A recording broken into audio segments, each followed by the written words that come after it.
Industri otomotif tidak pernah berhenti. Kita semua tahu itu. Apakah kita akan melihat revolusi yang sama sekali baru? Semakin banyak insinyur dan ilmuwan kini mengalihkan perhatian mereka untuk menemukan alternatif nyata bagi bahan bakar fosil, dan mereka mulai menantang semua yang kita kira kita ketahui. Elon Musk telah berkali-kali menunjukkan bahwa Tesla membuat motor listrik termurah di pasaran. Terutama karena mereka telah berhasil menghilangkan sepenuhnya material tanah jarang yang biasanya sangat mahal. Ini masih bukan motor termurah atau paling revolusioner yang pernah dibuat Tesla. Saat ini, Ada banyak pembicaraan tentang jenis mesin berbeda yang dapat sepenuhnya mengubah aturan teknologi. Mesin bertenaga air. ya, Anda tidak salah dengar. Air dapat memainkan peran penting dalam menjalankan mesin baru ini. nah, sebelum Anda terlalu bersemangat, mari kita perjelas. Anda tidak bisa begitu saja menuangkan beberapa galon air ke dalam mobil dan mengendarainya sejauh ratusan mil. Meski kedengarannya menyenangkan, mesin air sebenarnya tidak bekerja seperti itu. Meskipun istilah mesin air kedengarannya cukup mudah dipahami, Istilah ini agak menyesatkan. Faktanya, Teknologi ini terutama menggunakan air untuk menghasilkan atau mendukung energi, Alih-alih menggunakannya secara langsung sebagai sumber bahan bakar utama. Air menutupi sekitar 71% permukaan bumi dan dapat diperbarui. Namun, gagasan untuk mengubahnya menjadi energi yang cukup untuk menjalankan mobil masih jauh dari kenyataan. Kita semua tahu bahwa mesin pembakaran internal konvensional menghasilkan Tenaga dengan membakar produk minyak bumi yang mudah terbakar seperti bensin. Mesin ini menggunakan busi untuk menyalakan bahan bakar, menggerakkan piston. dan memberi daya pada perangkat apapun yang terhubung dengannya. baik itu mobil atau generator. Sayangnya, air tidak terbakar. Air tidak dapat menghasilkan percikan yang dibutuhkan untuk menyalakan mesin konvensional. Jadi, bagaimana sebenarnya mesin air bekerja? pertama, kendaraan atau mesin akan memiliki tangki air. Air harus dimurnikan atau setidaknya disaring untuk menghilangkan kotoran yang dapat merusak sistem elektrolisis. Kemudian, proses elektrolisis dimulai. air itu adalah molekul yang terdiri dari 2 atom hidrogen dan 1 atom oksigen. Dan bahan bakar hidrogen memang merupakan salah satu sumber energi terkuat di dunia. Akan tetapi, Selama atom hidrogen terikat pada oksigen, mereka tidak dapat digunakan sebagai bahan bakar. Jadi, langkah pertama adalah memecah molekulnya sebelum kita dapat menggunakan hidrogen di dalamnya. Elektrolisis adalah proses di mana molekul air dipecah menjadi gas hidrogen dan gas oksigen menggunakan arus listrik. Hidrogen yang diekstraksi kemudian dimasukkan ke dalam sel bahan bakar di dalam kendaraan. di dalam sel bahan bakar, Hidrogen bereaksi dengan oksigen dari udara. Menghasilkan listrik, Dengan uap air dan panas sebagai produk sampingan. Listrik yang dihasilkan menggerakkan motor listrik, Yang menggerakkan roda mobil. Sistem propulsi listrik ini menghilangkan kebutuhan akan mesin pembakaran tradisional. sehingga menghasilkan emisi gas buang nol. Berdasarkan apa yang kami temukan, Sekitar 5 kWh listrik dibutuhkan untuk menghasilkan 1 meter kubik gas hidrogen. dari 1 liter air saja atau sekitar 0,26 galon, Anda dapat mengekstrak sekitar 111 gram hidrogen, yang setara dengan sekitar 1 meter kubik gas hidrogen dalam kondisi normal. Untuk menjalankan mobil kecil sejauh 100 km atau sekitar next to 2 mil, Anda memerlukan setidaknya 1 hingga 1,5 kg hidrogen. ini berarti Anda harus melakukan elektrolisis terhadap 9 hingga 13 liter air atau sekitar 2,38 hingga 3,43 galon air yang akan membutuhkan suhu berkisar antara 50 hingga 190 derajat Celcius. 8 kWh listrik. jumlah yang sangat besar. Sekitar 10 kali lebih banyak dari energi yang dibutuhkan untuk mengisi penuh daya ponsel pintar. Setelah Anda memproduksi hidrogen, Ada 2 cara utama untuk menggunakannya, Anda dapat membakarnya dalam mesin pembakaran internal. seperti halnya bensin. Atau Anda dapat memasukkannya ke dalam sel bahan bakar untuk menghasilkan listrik dan menjalankan motor listrik. Pembakaran hidrogen di dalam mesin menghasilkan efisiensi sekitar 25 hingga 35%, Sementara sel bahan bakar jauh lebih efisien. mencapai sekitar 50 hingga 60%. Secara teori, Mesin air terdengar luar biasa. Cukup gunakan air, sumber daya yang sangat murah dan melimpah. dan satu-satunya produk sampingan adalah uap air. Yang berarti tidak ada polusi lingkungan. jika kita dapat memisahkan hidrogen dari air dengan mudah dan cepat, Mesin air dapat menggantikan bensin, sehingga menyediakan solusi energi yang bersih dan berkelanjutan untuk masa depan.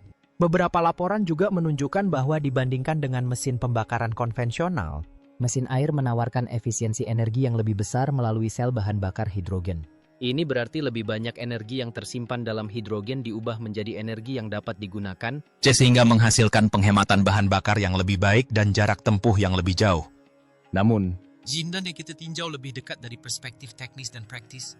Mesin air menghadapi beberapa rintangan besar. Jauh lebih besar dari yang kita duga sebelumnya. Dan, sejujurnya, mesin ini belum bisa disebut sebagai pembunuh kendaraan listrik saat ini. Untuk memisahkan hidrogen dari air, diperlukan listrik dalam jumlah yang cukup besar. Proses elektrolisis menggunakan lebih banyak energi daripada hidrogen, yang membuat efisiensi keseluruhannya sangat rendah. Jika Anda mencoba melakukan elektrolisis secara langsung menggunakan baterai mobil saat mengemudi, baterai akan terkuras dengan sangat cepat. Lebih jauh lagi, merancang sistem elektrolisis onboard yang cukup cepat, cukup aman. dan cukup ringkas untuk dipasang di dalam mobil sangatlah rumit dan mahal. hidrogen sendiri juga sangat mudah terbakar, sehingga memerlukan tangki bertekanan tinggi khusus, sehingga menimbulkan masalah biaya dan keamanan. Dibandingkan dengan kendaraan listrik masa kini, yang mengisi baterai secara langsung dengan efisiensi tinggi dan waktu pengisian yang relatif cepat, Mesin air jauh kurang praktis dan efisien. alih-alih mencoba memecah air menjadi hidrogen di dalam kendaraan itu sendiri, Perusahaan besar seperti Toyota dan Hyundai mengambil pendekatan yang berbeda. Memproduksi hidrogen di fasilitas khusus dan menggunakan teknologi sel bahan bakar untuk menghasilkan listrik di dalam kendaraan. Metode ini mengoptimalkan efisiensi dan meminimalkan risiko. Jadi, Meskipun ide mesin air itu indah secara teori, tanpa emisi, Hanya uap air bersih. Dalam kenyataannya, itu masih bukan pilihan yang layak atau lebih baik daripada teknologi komersial. Saat ini seperti kendaraan listrik baterai murni atau kendaraan sel bahan bakar hidrogen. Ketika Anda mendengar bahwa satu-satunya produk sampingannya adalah uap air, Tidak ada gas buang, tidak ada polusi. Hanya energi bersih dan berkelanjutan. Kedengarannya seperti teknologi yang mengubah permainan yang selaras sempurna dengan visi keberlanjutan seseorang seperti Elon Musk. Mengingat banyaknya keterbatasan dan pekerjaan signifikan yang masih diperlukan untuk membuatnya layak, jelas bahwa membawa teknologi ini ke jajaran Tesla saat ini tidak mungkin. Faktanya, Toyota sudah memiliki mobil bertenaga hidrogen di pasaran, Mirai, Yang pertama kali diluncurkan pada tahun 2014 dan telah menjadi lebih baik sejak saat itu. gelombang baru teknologi mesin air ini membawa segalanya ke tingkat yang sama sekali baru. membuatnya lebih murah. lebih aman. Dan lebih efisien. Toyota berkomitmen untuk mengembangkan konsep mesin air karena mereka yakin konsep ini dapat menjadi pengubah permainan yang sesungguhnya. terutama jika mereka dapat menemukan cara untuk mengekstraksi hidrogen dengan menggunakan energi yang jauh lebih sedikit. Ditambah lagi, Toyota memiliki keuntungan besar dalam hal teknologi baterai. Teknologi yang sama yang sedang diupayakan oleh seluruh industri. Toyota memiliki lebih dari SALT. Berpaten terkait terobosan ini. kita tengah menyaksikan perubahan besar saat ini dengan pengembangan baterai generasi berikutnya untuk kendaraan listrik. Baterai solid state khususnya dipandang sebagai revolusi bagi dunia kendaraan listrik. Toyota, Salah satu pelopor dalam teknologi ini. Telah membuat klaim berani bahwa mereka berencana untuk memperkenalkan baterai solid state di kendaraan listrik mereka pada tahun 2027. Fitur-fitur hebat dari baterai solid state tidak hanya akan mengubah lanskap kendaraan listrik, Tetapi juga dapat menjadi ancaman serius bagi dominasi Tesla dengan teknologi baterai 4980-nya. Apa itu baterai solid state? Untuk memahami baterai solid state, Pertama-tama kita harus memahami struktur dasar baterai. Semua baterai modern memiliki 4 komponen utama. Yaitu anoda, katoda, pemisah polimer plastik, dan elektrolit cair. Baterai solid state masih memiliki komponen yang sama. Tetapi perbedaan terbesarnya adalah adanya elektrolit padat. bukan elektrolit cair. Perbedaan utama inilah yang menyebabkan baterai solid state sering disebut Sebagai pembunuh baterai dari teknologi yang ada seperti baterai lithium ion, yang digunakan Tesla saat ini. baterai solid state menawarkan beberapa keunggulan utama dibanding baterai lithium ion tradisional. Yang pertama adalah kepadatan energi. baterai solid state dapat mencapai kepadatan energi hingga 400 watt-jam per kilogram. Jauh lebih tinggi dari 250 watt-jam per kilogram baterai lithium ion saat ini, yang memungkinkan baterai menyimpan lebih banyak energi untuk bobot yang sama. Hal ini khususnya penting untuk kendaraan listrik. di mana bobot dan efisiensi merupakan faktor penting. Selain itu, Baterai solid state dapat mencapai kepadatan energi volumetrik hingga 1.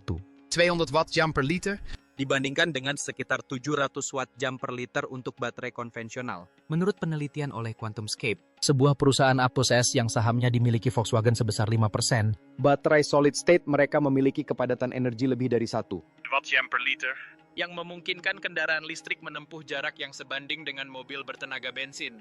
Selain itu, Baterai solid state memiliki tingkat self-discharge yang sangat rendah. Yang berarti baterai dapat mempertahankan dayanya selama bertahun-tahun tanpa kehilangan daya yang signifikan sehingga menghasilkan masa pakai baterai yang lebih lama. Salah satu manfaat baterai solid state yang paling mengesankan adalah kemampuan pengisian dayanya yang cepat. Di stasiun supercharging Tesla, Sel baterai 201 volts biasanya dapat mengisi daya dari 10% hingga 50% dalam waktu sekitar 30 hingga 40 menit. Sedangkan sel 4 watt 80 yang baru dapat melakukannya dalam waktu sekitar 25 menit.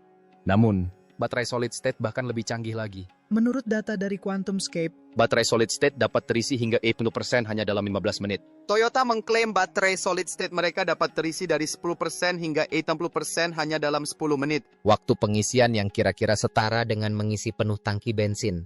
Kemampuan pengisian cepat ini berasal dari elektrolit padat yang terdapat dalam baterai yang memiliki konduktivitas ionik tinggi.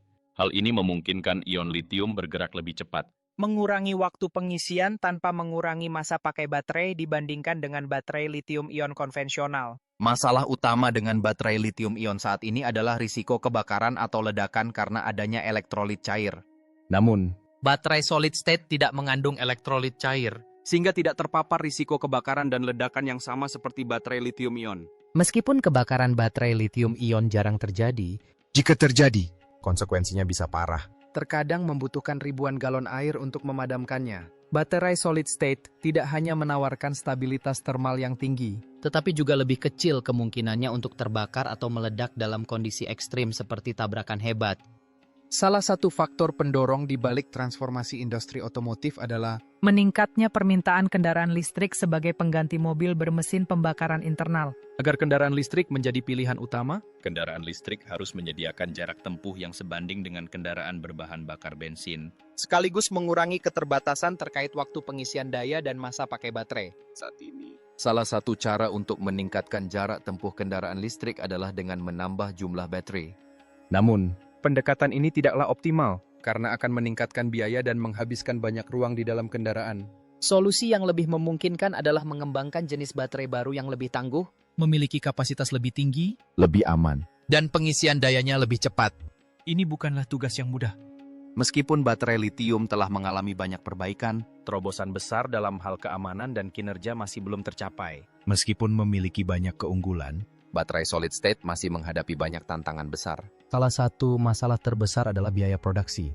Saat ini, baterai solid state sangat mahal untuk diproduksi karena teknologinya masih dalam tahap pengembangan. Meskipun Toyota telah berjanji untuk mulai memproduksi baterai solid state pada tahun 2027, mereka belum dapat mencapai produksi massal atau mengurangi biaya secara efektif. Tantangan lainnya adalah menemukan bahan elektrolit padat yang cocok yang dapat menghantarkan listrik pada suhu ruangan. Selain itu, ada masalah pembentukan dendrit. Struktur logam litium tajam seperti jarum yang dapat menembus elektrolit padat dan menyebabkan korsleting.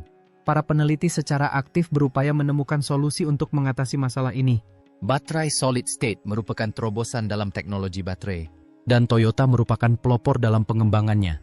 Dengan jarak tempuh hingga 745 mil per pengisian daya, kemampuan pengisian daya dalam waktu kurang dari 10 menit, dan beroperasi dalam berbagai suhu, baterai solid state dapat menjadi langkah maju yang besar dalam membentuk kembali industri kendaraan listrik. Jika Toyota berhasil, mereka dapat memperoleh keunggulan kompetitif terhadap Tesla dan bahkan menyalip pesaing lain seperti BYD. Untuk mencapai hal ini, diperlukan sejumlah rintangan signifikan, mulai dari pemotongan biaya produksi hingga memastikan keberlanjutan dan keselamatan jangka panjang. Meskipun demikian, potensi masa depan baterai solid state tidak dapat disangkal, dan jika tantangan ini diatasi, kendaraan listrik dapat menjadi pilihan utama di pasar otomotif global. Alasan utama di balik pengembangan teknologi mesin air adalah kebutuhan mendesak untuk menemukan alternatif bahan bakar fosil seperti bensin dan minyak, yang tidak hanya mahal tetapi juga merupakan kontributor utama pencemaran lingkungan. Karena melimpah dan mudah diperbarui, air memiliki potensi besar sebagai sumber energi bersih, membantu mengurangi dampak perubahan iklim dan mengurangi ketergantungan kita pada sumber energi tak terbarukan. Sejarah AIDA mobil bertenaga air menunjukkan bahwa meskipun banyak klaim yang salah, dorongan untuk menemukan solusi energi hijau adalah nyata dan penting. Penelitian berkelanjutan Toyota telah menghasilkan Mirai, mobil bertenaga hidrogen, dan kemajuan ini membuktikan bahwa masa depan transportasi yang lebih berkelanjutan adalah mungkin, dan masih banyak lagi yang akan datang. China dan AS saat ini memimpin sektor kendaraan listrik, tetapi fokus mereka adalah pada baterai. Jika tren ini berlanjut selama beberapa dekade, permintaan dan harga litium bisa meroket. Pasar kendaraan listrik China sangat besar, tetapi sangat bergantung pada tenaga batu bara. As memiliki Tesla, Tetapi bahkan Elon Musk belum mampu menyelesaikan masalah pemborosan baterai secara tuntas. Jelas, dalam jangka panjang, kita memerlukan lebih banyak pilihan yang berkelanjutan. Kami tidak bermaksud mengklaim bahwa mesin air atau baterai solid state adalah masa depan yang terjamin, tetapi kami tidak dapat menyangkal bahwa Toyota berani melihat ke depan, mengeksplorasi teknologi yang tampaknya hampir mustahil saat ini. Jika proyek mesin air Toyota berhasil, teknologi ini dapat mengungguli teknologi kendaraan listrik dan kendaraan hidrogen saat ini, sehingga menawarkan alternatif yang benar-benar berkelanjutan. Namun, ini bukan hanya tentang mobil. Bisakah mesin air Toyota menggantikan kendaraan listrik? Mungkin tidak besok, tetapi itu pasti bisa menjadi pengubah permainan. Lebih bersih, lebih murah, dan lebih nyaman daripada apapun yang tersedia saat ini. Toyota tengah berupaya keras untuk menekan biaya produksi hidrogen. Mereka bermitra dengan berbagai organisasi untuk meningkatkan produksi, transportasi, dan penggunaan hidrogen. Misalnya, mereka tengah meneliti cara memproduksi hidrogen dari biogas yang dihasilkan dari kotoran ayam dan limbah makanan di Thailand. Pendekatan ini tidak hanya menyediakan sumber hidrogen yang berkelanjutan, tetapi juga membantu mengurangi limbah dan emisi. Upaya Toyota juga mencakup pengembangan konsep tangki hidrogen serbaguna, yang memungkinkan pemasangan dan kompatibilitas yang mudah di berbagai kendaraan, membantu memperluas jangkauan teknologi ini dalam industri komersial. Meskipun teknologi hidrogen telah mengalami kemajuan yang signifikan, mesin yang sepenuhnya menggunakan air masih belum layak dari perspektif energi dan ekonomi. Proses ekstraksi hidrogen dari air dan kemudian menggunakannya untuk menghasilkan listrik membutuhkan lebih banyak energi daripada yang dihasilkannya. Kisah mesin air mengingatkan kita bahwa hukum fisika dan termodinamika tidak dapat diabaikan. Meskipun hidrogen sangat menjanjikan sebagai bahan bakar bersih, metode produksi saat ini dan keterbatasan teknologi mencegah mobil yang sepenuhnya bertenaga air menjadi kenyataan praktis, setidaknya untuk saat ini. Penelitian dan pengembangan masih berlangsung, tetapi saat ini, gagasan mobil yang sepenuhnya menggunakan air lebih merupakan mimpi daripada kenyataan di masa depan. Singkatnya, mesin air merupakan langkah penting dalam pencarian transportasi berkelanjutan. Mobil ini menawarkan alternatif yang lebih bersih, lebih murah, dan lebih nyaman daripada mobil berbahan bakar bensin dan kendaraan listrik yang ada saat ini. Meski masih banyak tantangan yang harus diatasi, komitmen terhadap inovasi menunjukkan bahwa teknologi ini dapat segera menjadi kenyataan. Bagaimana pendapat Anda tentang ide mesin bertenaga air? Mungkinkah ini menjadi akhir dari kendaraan listrik, atau hanya sekadar mimpi? Sampaikan pendapat Anda di kolom komentar di bawah ini. Dan jika Anda menyukai video ini, jangan lupa like, share, dan subscribe saluran kami. Sampai jumpa di episode berikutnya.